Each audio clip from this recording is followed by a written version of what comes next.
வீட்டிலேருந்து வெளியே போகிற ஒவ்வொரு ஆம்பளையும் சொல்கிறேன். மோஸ்ட்லி ஆம்பளைங்களை பார்க்கும்போது கடினமாக தெரியும்.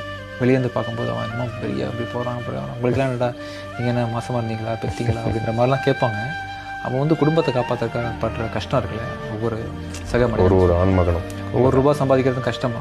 ஒரு சொசைட்டி டக்குன்னு வாடா ராஜா நீ நல்லா வேலை செஞ்ச இதோ எடுத்துக்கொண்டு வெகுமானம் தரப்போகிறாங்களே, அதுக்கு பேசுகிறது கொடுக்குறதுக்கே 1000 பேர் பிரச்சனை பண்ணுவானுங்க. ஸோ அதெல்லாம் வாங்கி குடும்பத்தை பத்திரமா பார்த்துக்கணுன்ற எண்ணத்தோட ஒவ்வொரு ஆம்பளையும் அவன் ஒன்று வாழ் வச்சுட்டு வாசலில் நிற்கலை.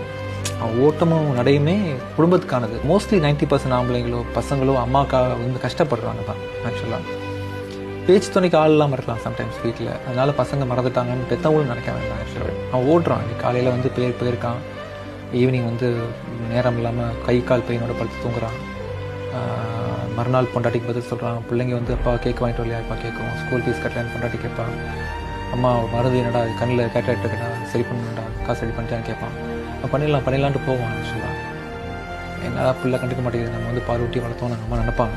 ஆனால் அந்த அவனுக்கு தான் தெரியும் அந்த பெயின், எவ்வளோ ப்ரெஷர். அவன் வந்து இப்படியே போயிட்டு அழுவான் தனியாக. அம்மாவுக்கு பண்ண முடியலையே, அச்சா கடன் கிடைக்குமாடா, காசு கிடைக்குமாடா, கிரெடிட் கார்டு கிடைக்கும் கொடுத்துட்றேன் நெக்ஸ்ட் எவ்வளோ வட்டிங்களா அப்படி இப்படிலாம் பேசிட்டு